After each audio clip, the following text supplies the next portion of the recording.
Eu sou mais velho que o meu pai. Eu vou fazer 70 anos, ele faleceu com 61. Parece meio inconcebível supor que você possa ser mais velho que teu pai. Mas eu, quando lembro dele aos 61 anos de idade, ele era um velhinho. E eu já deixei isso há um bom tempo, isto é, já ultrapassei. A vida, de fato, ela é curta para ser pequena. Pequena significa quando você e eu admitimos, eu faço o que eu posso. É interessante. Várias vezes na vida você encontra a síndrome do possível. Várias vezes no teu cotidiano o possível aparece como sendo o caminho mais confortável. Há pessoas que quando você apresenta alguma questão para ela, ela olha e diz de modo desalentado, usando reticências ao final, que aí eu faço o que eu posso. Diz, gente, nós temos que dar maior integração à nossa atividade e eu faço o que eu posso. Gente, nós temos que ter um ambiente menos destruído, menos poluído, eu faço o que eu posso. Gente, nós temos que ter metas mais realizadas naquilo que temos, eu faço o que eu posso. Gente, nós temos de ter uma família que seja de fato mais protetiva, eu faço o que eu posso. Esta ideia do eu faço o que eu posso, com reticências, com 3 pontinhos, ela é desistente. Ela é a marca da mediocridade. Há um outro modo de dizer, viver e sentir essa frase, que é no lugar de colocar reticências, colocar um ponto de exclamação.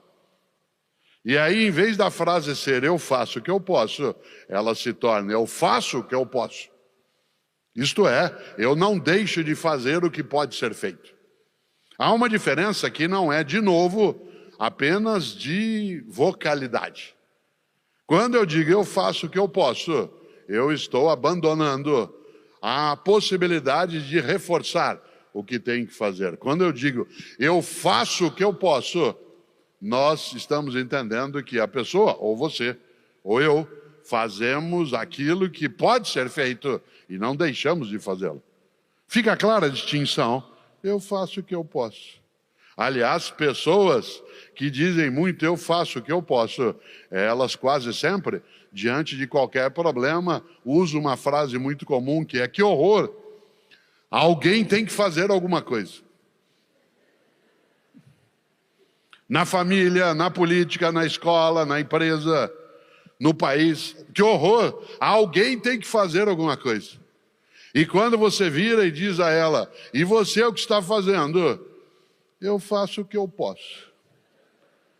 Ou vou fazer o possível. Interessante isso. Porque essa perspectiva de encarnar de modo direto a ideia de uma vida pequena, além de curta, ela é muito forte.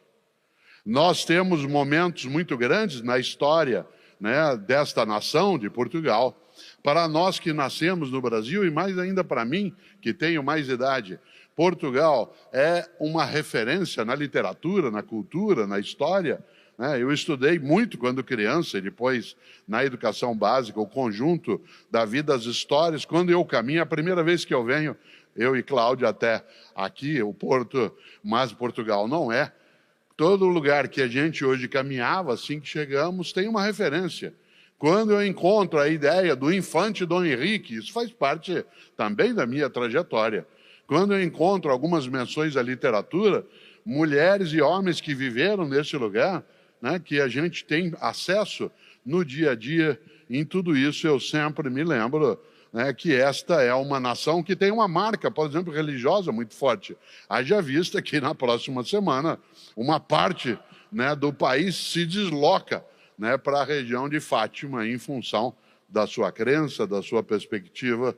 Portanto, nós não podemos secundarizar, né, o mundo da religião. E vez ou outra, quando eu encontro uma pessoa muito religiosa, mas que vive dizendo isso que eu estou dizendo agora, que horror, alguém tem que fazer alguma coisa, especialmente se essa pessoa tem a mesma origem que eu, que é a formação cristã.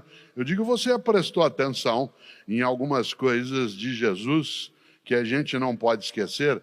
E atenção, tanto faz se você tem religião ou não, essa é uma escolha tua. Aliás, tanto faz se essa religião é cristã ou não, essa é uma escolha tua. Eu estou usando o cristianismo como referência porque é a minha matriz, né, de referência também. E eu costumo dizer para pessoas muito acomodadas, aquela que dizem muito, eu faço o que eu posso, ou aquelas que enfraquecem a ação, lembrando uma coisa, há uma passagem dentro do Evangelho, né, narrado pelos cristãos, que eu acho magnífica, que é quando Jesus, ao ser informado que seu amigo Lázaro houvera falecido, as irmãs de Lázaro vão chamar Jesus para ver se ele algo faz. E na crença cristã, Jesus vai e faz com que Lázaro volte à vida. Portanto, que ele vença, né, exatamente o fim da vida. E uma das ideias mais marcantes que aparece em duas das narrativas do Evangelho em relação a esse ponto, são aquelas que dizem que Jesus, ao se aproximar do túmulo em que Lázaro estava colocado, diz: levanta-te e anda. Eu digo, olha, essa é uma das mensagens mais fortes que eu acho que a gente pode absorver do cristianismo, que é: levanta-te e anda. Para a gente que diz muito, eu faço o que eu posso, e que tem algum tipo de relação com o mundo cristão, tem que lembrar que Jesus falou, levanta-te e anda. Ele não falou, levanta e senta mais um pouquinho. Levanta e dá uma descansada. Levanta e cochila, que está na hora. A frase é de avocação, de convocação. Levanta-te e anda, isto é, vá. Para a gente não encarnar num dos heterônimos do Fernando Pessoa, né, quando diz de maneira direta, depois de amanhã, depois de amanhã. Aliás, Fernando Pessoa lembrava, por intermédio de Álvaro de Campos, na véspera de não partir nunca, ao menos não há que se arrumar malas. Na véspera de não partir nunca, ao menos não há que se arrumar malas. Ou seja, eu não quero ter trabalho, eu faço o que eu posso. Nesta hora eu volto a um ponto. No mundo das religiões, há algo a ser pensado. Insisto numa noção.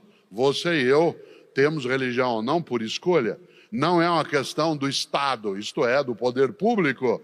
Ela não é uma questão que um governo deva interferir, protegendo ou prejudicando.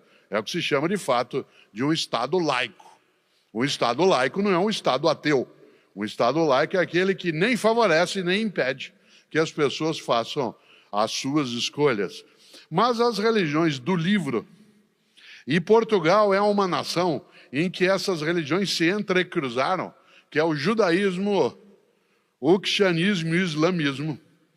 Essas três religiões que têm um livro como referência, e esse livro tem narrações que se entrecruzam, seja a narrativa dentro do judaísmo, seja a Bíblia dos cristãos, seja, né, o Corão dos islâmicos, essas três grandes religiões falam de uma coisa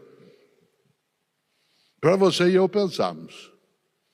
As três dizem que quando a gente se for, e você se vai, e eu também, que quando você se for, ou eu me for, haverá um juízo final. O que me assusta na ideia de juízo final não é ser final, é ser juízo. Dizem essas religiões que quando a gente se for, a divindade vai nos chamar num canto e falar, vem aqui para uma conversa. Senta aqui comigo. E aí? Na tua vida, enquanto vivo estava ou viva estava, por que fez o que fez? E por que não fez o que não fez? E por que fez o que fez como fez? E por que deixou de fazer o que devia ter feito? Você sabe que tem gente que deixa para procurar as respostas só quando não dá mais tempo. E é interessante, porque a ideia de que você pode crer ou não nisso, mas a noção de uma vida que, sendo curta, não seja pequena, ela nos coloca essa tarefa de, naquilo que fizermos, que a gente faça o melhor. E uma vida pequena é aquela que é medíocre, e a mediocridade é exatamente o abandono da procura do melhor naquilo que se deve fazer. Não o melhor do mundo, o teu melhor. Eu, Cortella, não quero ser o melhor do mundo, eu quero ser o meu modo de ser o melhor Cortella que eu possa ser. Eu não quero ser melhor do que você, Eu quero ser o meu modo de melhor ser. Não é uma questão de arrogância, de petulância, não é uma questão de elevar, o queixo naquilo que se chamaria de soberba. Ao contrário, eu não tenho o desejo de ser melhor do que você, a menos que seja uma disputa humorada, como acontece num jogo de cartas, num concurso, numa partida de futebol. Isso traz ali a marca da brincadeira, a marca lúdica, mas na vida eu não quero ser melhor do que você, eu quero ser o meu melhor naquela condição. Lá no Não Nascemos Prontos eu coloco uma questão que aparece de maneira muito intensa dentro das práticas das 3 grandes religiões que têm um livro como referência. As 3 grandes religiões que têm um livro como sua fonte de inspiração e o entendem como sendo um livro divino, que são o judaísmo, o cristianismo e o islamismo. Esses 3 grandes grupos de religião na história marcam-se por ter uma fonte de escrita, seja a Bíblia hebraica, seja a Bíblia cristã, seja as escritas do mundo islâmico, que é o Corão. E uma das coisas interessantes é que essas 3 grandes religiões, elas falam de uma coisa que tanto faz você ter religião ou não. Religião é uma coisa privada, mas que vale pensar. Essas 3 grandes religiões dizem que no dia que você se for, haverá um juízo final. O que me assusta na ideia de juízo final não é ser final, é ser juízo. Dizem essas religiões que no dia que você se for, a divindade vai te chamar num canto e falar assim: vem aqui para um particular. E aí? Enquanto viveu, por que fez o que fez? E por que não fez o que não fez? E por que fez o que fez como fez? E por que deixou de fazer o que devia ter feito? Você sabe que tem gente que deixa esse último momento para achar a resposta. E não dá tempo às vezes. E há pessoas que passam a vida buscando ter resposta para isso. Portanto, dar contas. Responder aquilo que é o que você fez com a tua vida. É forte essa ideia. Mas das 3 grandes religiões que têm um livro como referência e que falam em juízo final, a mais marcante nisso é o cristianismo, que tem um livro só sobre isso, que é o livro da Revelação, ou o livro do Apocalipse. Dos 27 livros da parte exclusivamente cristã da Bíblia, chamado Novo Testamento, o último deles fala do fim. Esse livro, o livro da Revelação do Apocalipse, relata aquilo que seria o fim dos tempos e, ao mesmo tempo, conta ali algo especial, que é o que eu quero trazer à tona e que é algo a ser pensado. Eu digo de novo, tanto faz você ter religião ou não, essa é uma escolha tua. A ideia tem que ser muito pensada, porque lá, no livro do Apocalipse, capítulo 3, versículo 15 e 16, os cristãos escreveram: Deus vomitará os mornos. Deus vomitará os mornos. Aliás, a frase mais completa é: porque tu não és quente nem frio, hei de vomitar-te. Sabe, gente morna, gente que não é quente nem fria, gente que não cheira nem fede. Gente morna, morna no trabalho, morna no casamento, morna na amizade, morna na igreja, morna na política, morna. Não é quente nem fria. Eu faço o que eu posso. Que horror, alguém tem que fazer alguma coisa. Morna. Olha que coisa, Deus vomitará os mornos, água quente para beber da ânsia de vômito. Essa água está fresquinha. Você gosta de cerveja quente? Você já imaginou água quente para beber? Que coisa. Café morno. Tem gente que gosta, eu não. Às vezes eu chego num lugar e me oferece um café, falo: toma um café. Não, obrigado. Não, mas foi feito na hora. Eu falei: sei. Na hora que a mulher levantou às 4 da manhã. Aqui hoje não, nossa, aqui recepção, né? Coisas de várias coisas, né, Godoy? Coisa genial, coisa boa. Gente morna, amizade morna, casamento morno, empresa morna, dedicação morna. E aí, como é que você está na religião? Ah, eu sou, mas não sou praticante. Então não é.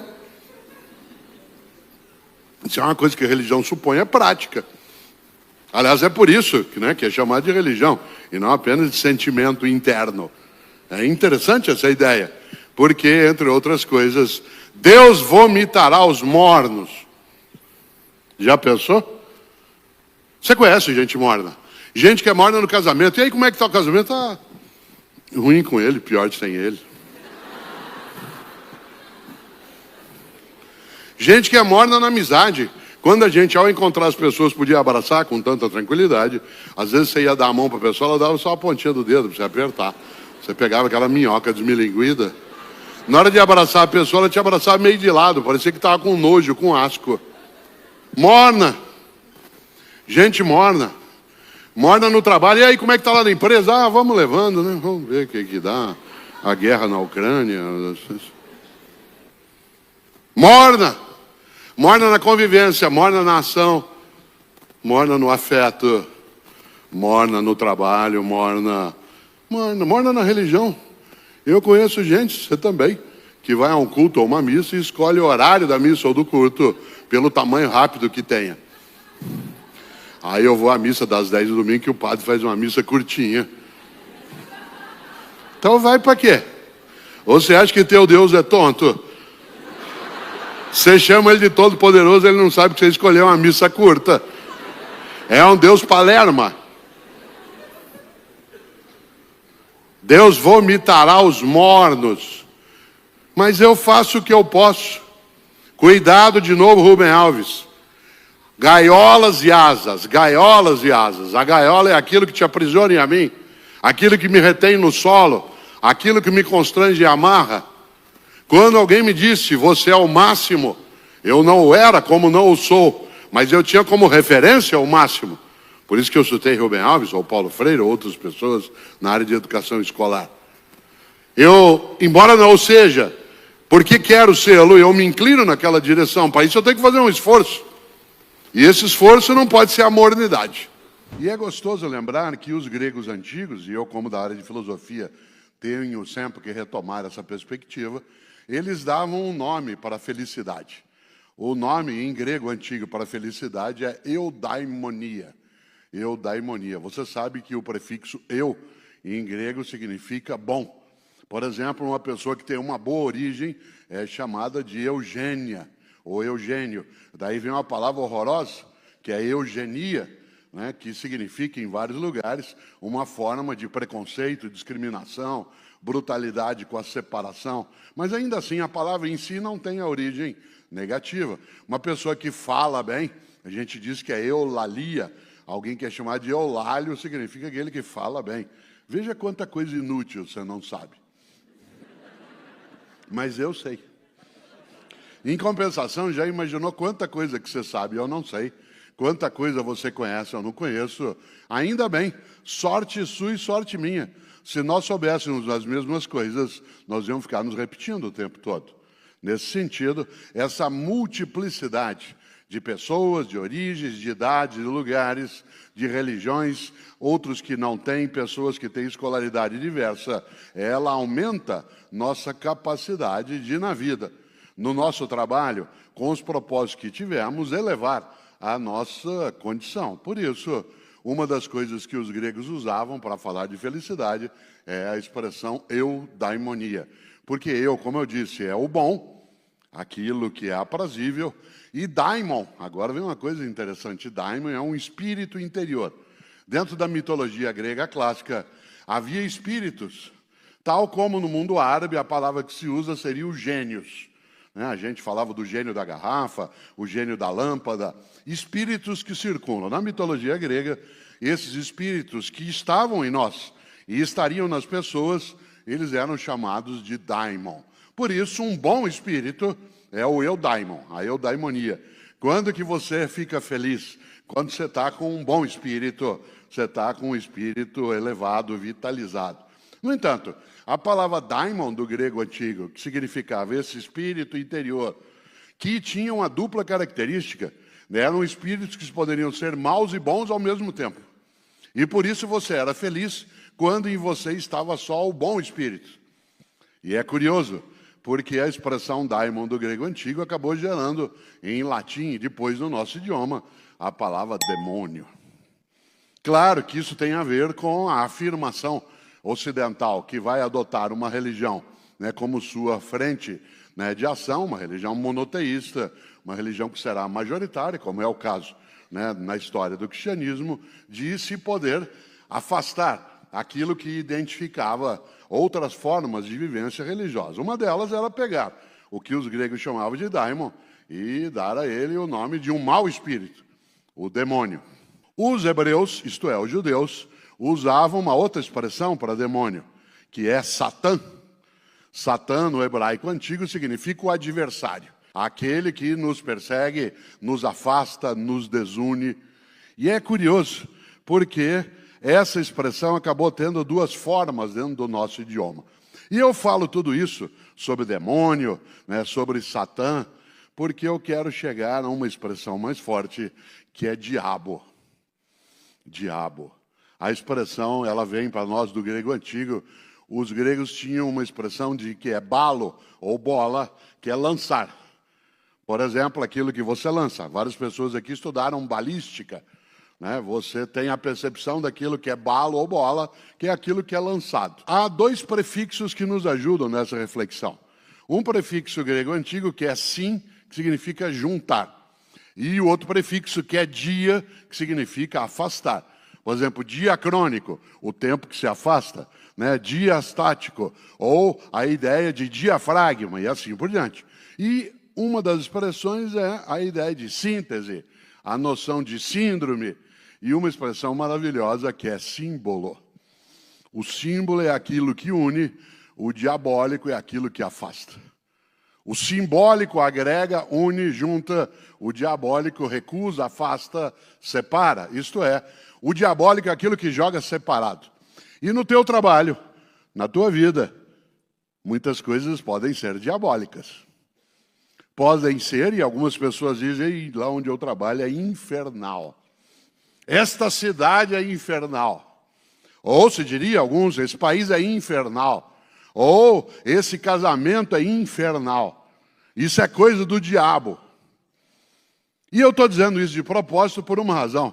Porque a melhor obra no Brasil, no campo da literatura, sobre a presença ou não do diabo e uma negociação com o diabo, é a obra de um estupendo médico, escritor, pensador mineiro, Guimarães Rosa, que nasceu no dia 27 de junho de 1908. Guimarães, um homem genial, falava dezenas de idiomas ou tinha noções, alguém que formado em medicina, saindo da sua cidade, Cordisburgo, e vindo viver em Belo Horizonte, mudou-se aqui uma época, depois voltou, entrou aqui na Faculdade de Medicina com 16 anos de idade.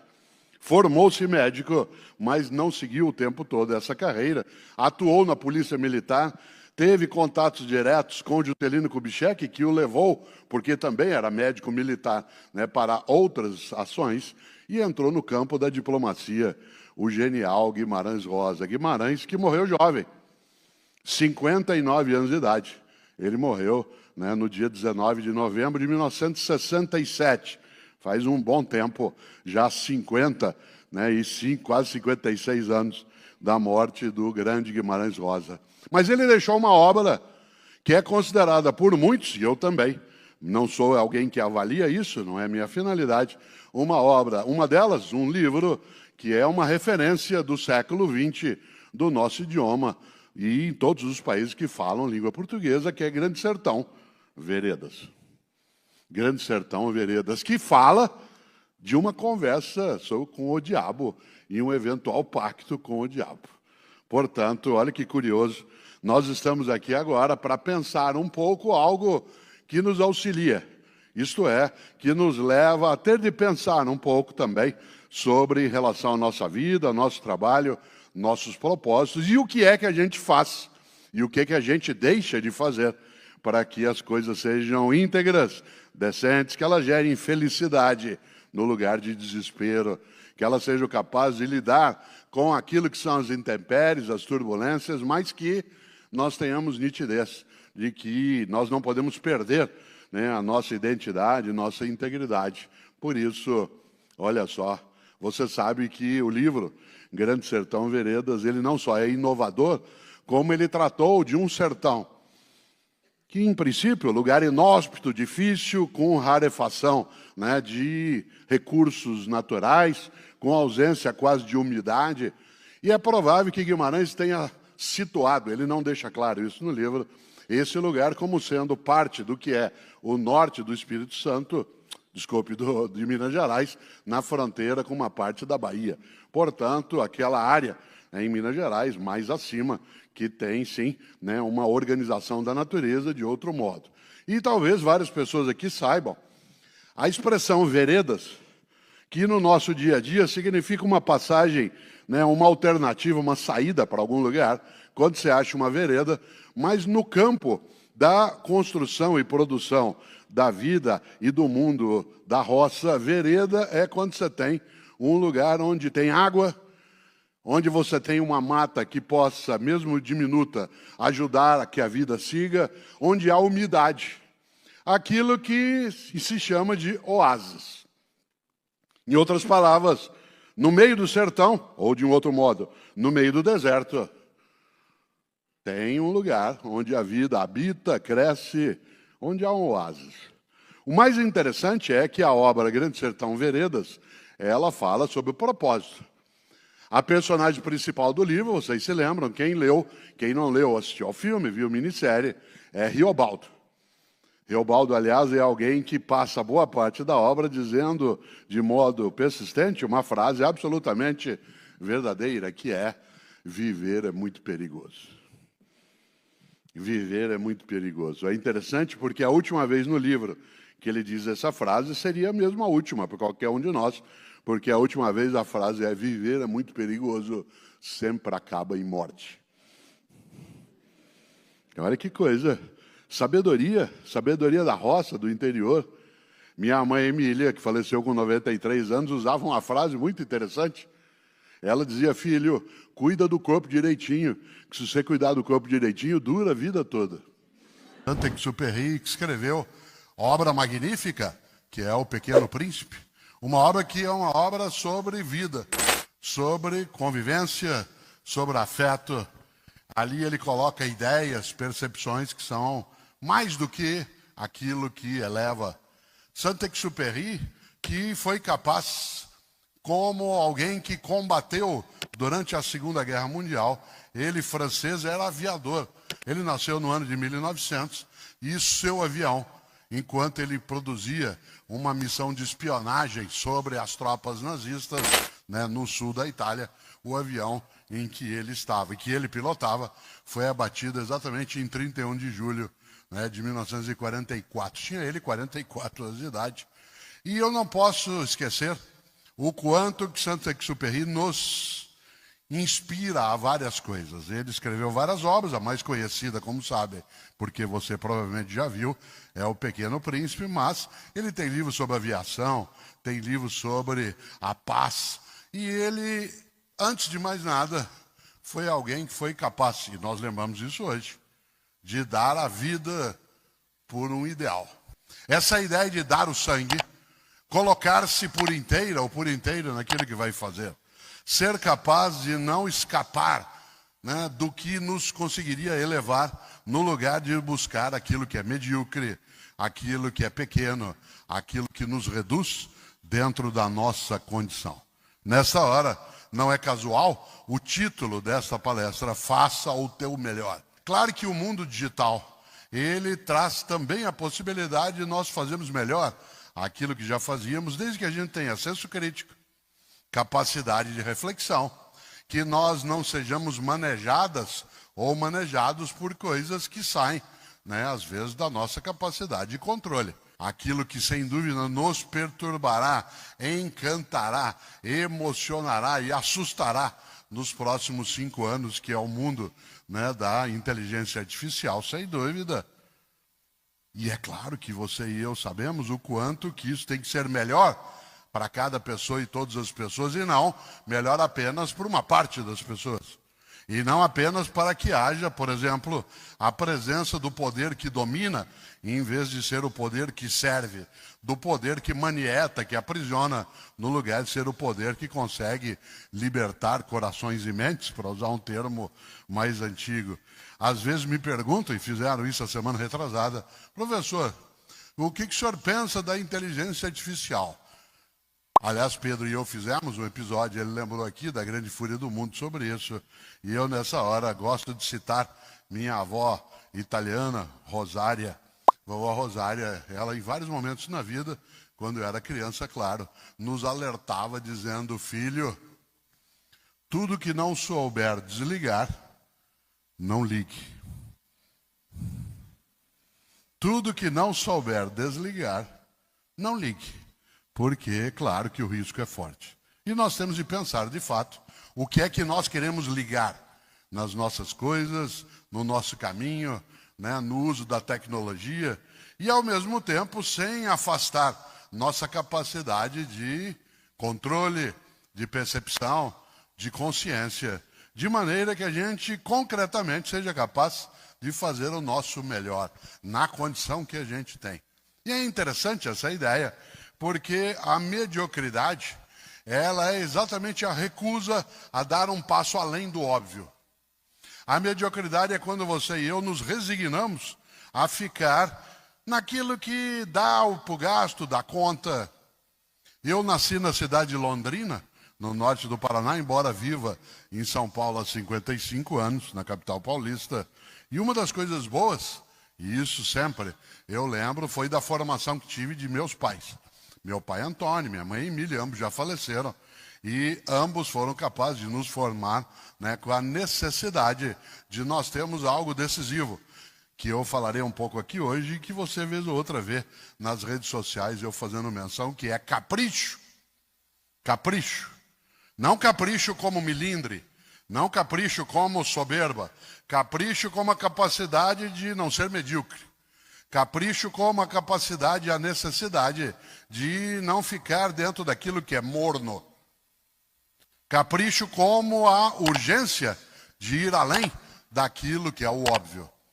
Uma das coisas que me lembro em relação a isso é que, quando criança, na cidade de Londrina, não havia, claro, o mundo digital.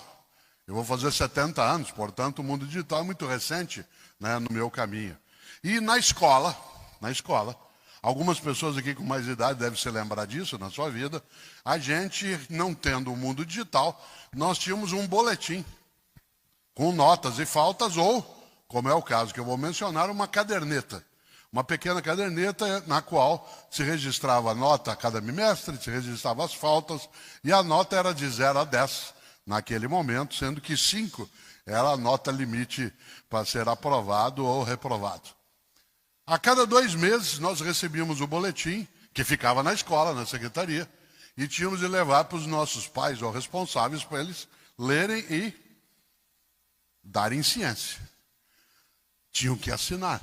Aliás, se você não levasse a caderneta assinada, você não entrava.